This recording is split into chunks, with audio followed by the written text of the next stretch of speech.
হান্নার কোনো সন্তান ছিল না বলে তার মনে ভারী দুঃখ ছিল।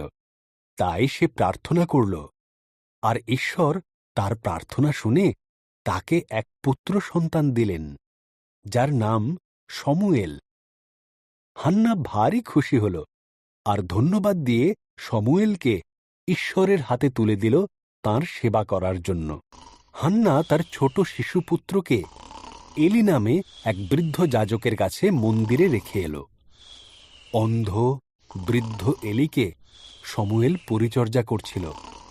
শমূয়েল মন্দিরেই ঘুমত, আর এলি কাছের একটি ঘরে ঘুমত।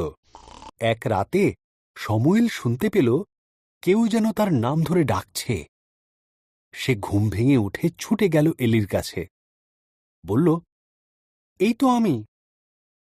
এলি বলল, আমি তো তোমায় ডাকিনি, যাও, ঘুমোতে যাও। তার বিছানায় ফিরে গেল, কিন্তু আবার সে শুনতে পেল কেউ যেন তার নাম ধরে ডাকছে। ফের সে ছুটে গেল এলির কাছে, বলল, এই যে আমি। ঘুম জড়ানো গলায় এলি বললেন, আমি তোমায় ডাকিনি, যাও, তুমি শুতে যাও। দ্বিতীয়বার শমূয়েল যখন সেই ডাক শুনতে পেল, এলি বলল, এ ডাক ঈশ্বরের। যদি তিনি আবার ডাক দেন, বলবে, বলুন প্রভু, আপনার সেবক শুনছে। শমূয়েল তাই করল।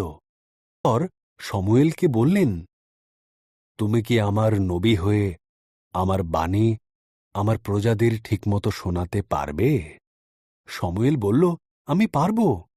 এবং এ কাজ সে তার বৃদ্ধ বয়স পর্যন্ত করেছিল।